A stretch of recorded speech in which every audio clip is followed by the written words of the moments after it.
नमस्कार प्रिय विद्यार्थियों, मैं शैलेंद्र कुमार आपके अपने online platform expert classes bye Shailendra में आप सभी का हार्दिक स्वागत, अभिनंदन और वंदन करता हूं।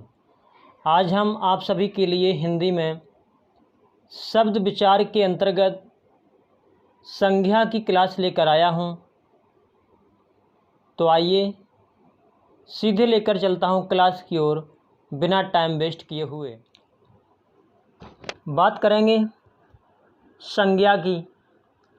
संज्ञा किसे कहते हैं?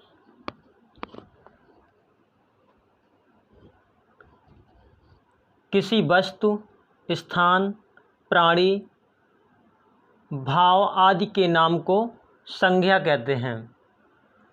यही हमने परिभाषा सीखी थी पहले, लेकिन अब परिभाषा कोई नहीं पूछता है। उसके अंतर्गत जो जानकारी होती है उसी से संबंधित अपनी परीक्षाओं में प्रश्न पूछे जाते हैं। तो आइए उन परीक्षाओं में आने वाले प्रश्न कैसे आते हैं उन पर चर्चा करते हैं। बात करते हैं कि संज्ञा का अर्थ क्या होता है।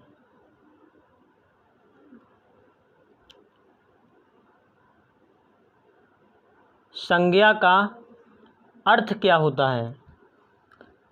संज्ञा की परिभाषा क्या होती है?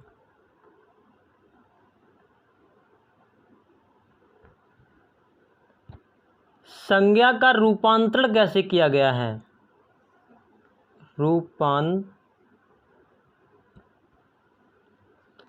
रूपांतर कैसे किया गया है?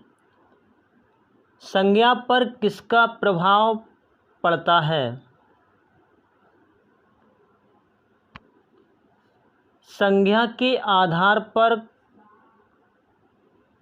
कारक कितने हैं? इसकी बात करेंगे। संज्ञा गुण के आधार पर संज्ञा के भेद, गुण के आधार पर संज्ञा के भेद। बात करेंगे उत्पत्ति के आधार पर संज्ञा के भेद। उत्पत्ति के आधार पर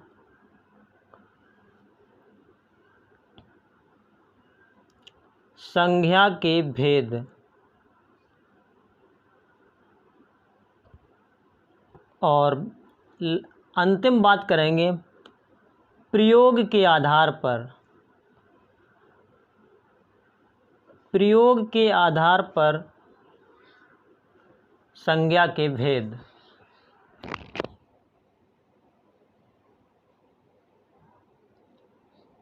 संज्ञा का अर्थ क्या होता है? संज्ञा की परिभाषा क्या होती है? संज्ञा का रूपांतर कैसे किया गया है? संज्ञा पर किसका प्रभाव पड़ता है? उसमें संज्ञा के आधार पर कारक कितने हैं? गुण के आधार पर संज्ञा के कितने भेद हैं? उत्पत्ति के आधार पर संज्ञा के कितने भेद हैं? और प्रयोग के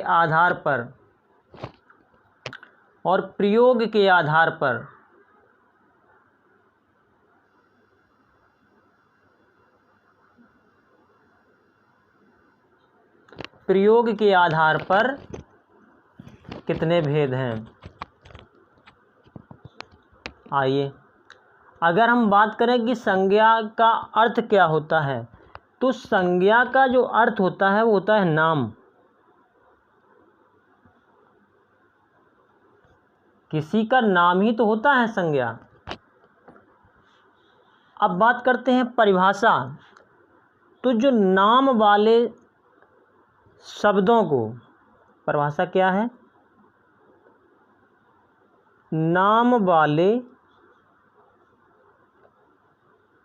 शब्दों को संज्ञा कहते हैं।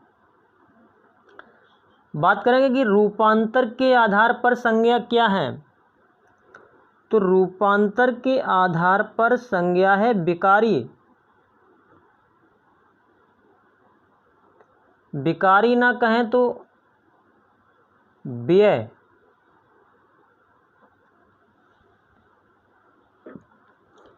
अब संज्ञा पर किसका प्रभाव पड़ता है इसको देखना है। तो संज्ञा पर कर्ता जो होता है उस कर्ता पर लिंग, वचन और कारक, लिंग, वचन और कारक,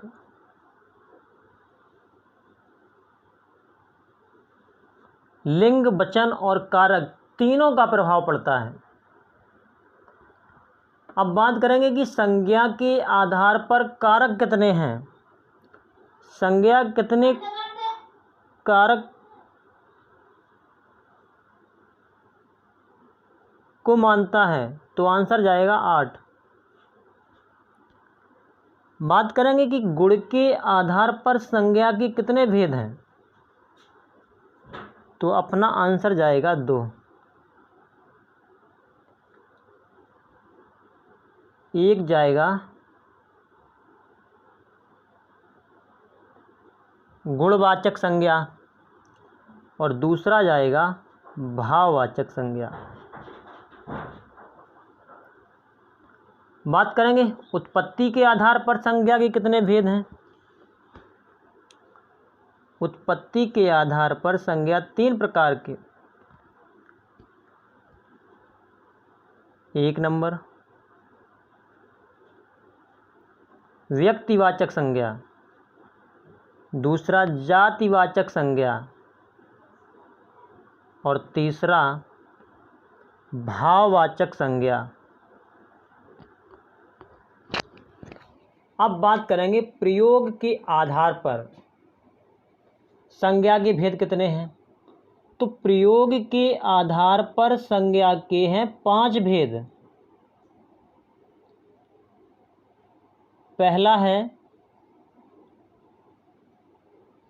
व्यक्तिवाचक संज्ञा, दूसरा जातिवाचक संज्ञा, तीसरा समूहवाचक संज्ञा और चौथा पदार्थवाचक संज्ञा और 5वां है भाववाचक संज्ञा।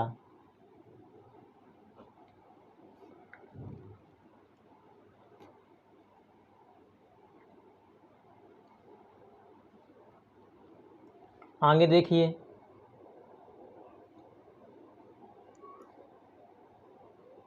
इतनी बात समझ चुके होंगे। संज्ञा का अर्थ नाम होता है। संज्ञा की परिभाषा नाम वाले शब्दों को संज्ञा कहा जाता है। रूपांतर के आधार पर विकारी शब्द हैं। प्रभाव, लिंग, वचन, कारक तीनों का पड़ता है। संज्ञा के आधार पर कारक 8 माने जाते हैं। गुण के आधार पर संज्ञा के भेद 2 हैं। पहला गुणवाचक संज्ञा, दूसरा भाववाचक संज्ञा। उत्पत्ति के आधार पर संज्ञा के 3 भेद हैं।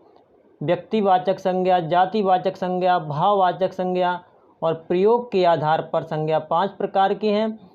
संज्ञा के 5 भेद हैं। व्यक्तिवाचक संज्ञा, जातिवाचक संज्ञा, समूहवाचक संज्ञा, पदार्थवाचक संज्ञा और भाववाचक संज्ञा। आइए भेद की बात करें। संज्ञा के भेद, तो संज्ञा के भेद 5 होते हैं।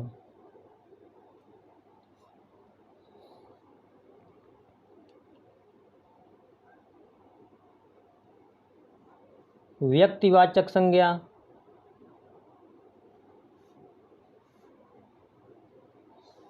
दूसरा जातिवाचक संज्ञा, तीसरा भाववाचक संज्ञा, इसको लिख लेते हैं यहीं पर। समूहवाचक संज्ञा, भाववाचक संज्ञा को रखेंगे बाद में। समूहवाचक संज्ञा, पदार्थवाचक संज्ञा और भाववाचक संज्ञा।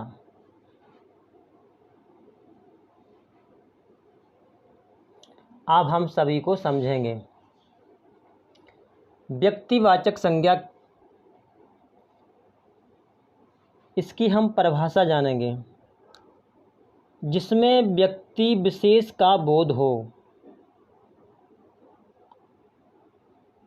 व्यक्ति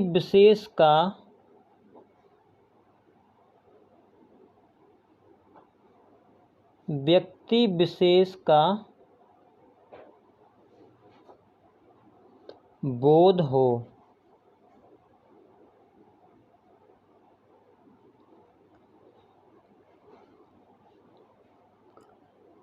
जातिवाचक की बात करेंगे, संपूर्ण जाति का बोध हो।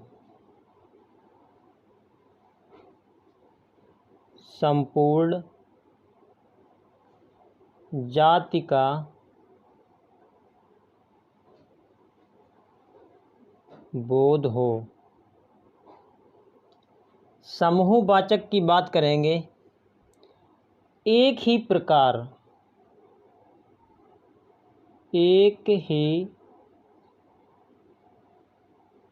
प्रकार या वस्तुओं के समूह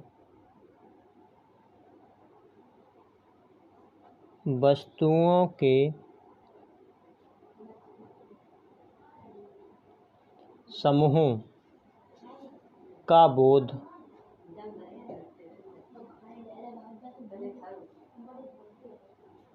एक ही प्रकार या वस्तुओं के समूह का बोध हो, समूहवाचक संज्ञा कहलाता है। द्रव्यवाचक क्या होता है?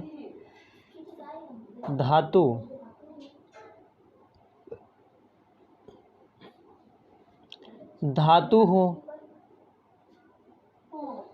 या द्रव्य हो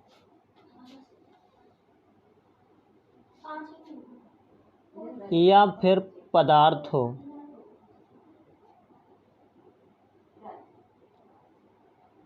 इनका बोध कराए पदार्थवाचक संज्ञा कहलाता है। भाववाचक संज्ञा क्या होती है? दशा जैसे हो किसी की, अवस्था, कोई स्थिति हो, यदि इसका बोध हो, यदि इसका बोध कोई कराए तो वो भाववाचक संज्ञा होती है। आइए एक पॉइंट और समझेंगे। व्यक्तिवाचक संज्ञा का बहुवचन नहीं होता है। जो व्यक्तिवाचक संज्ञा होती है उसका बहुवचन नहीं बनता है। बहुवचन नहीं होता है।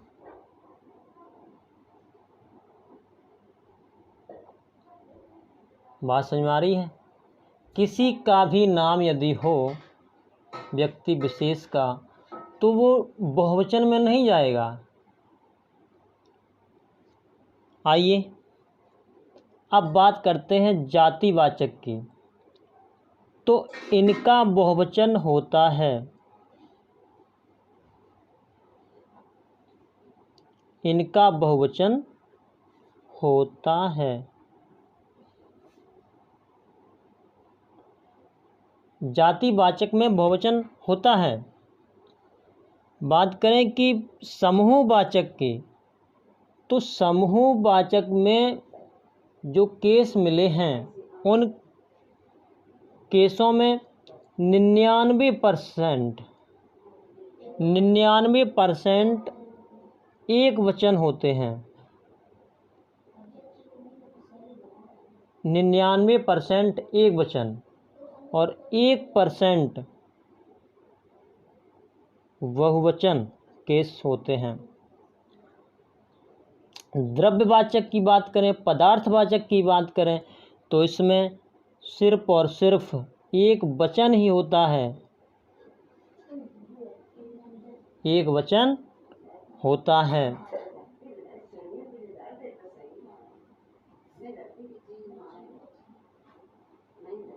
और भाववाचक की बात करें तो ये भी एक वचन होता है, बहुवचन नहीं होता है।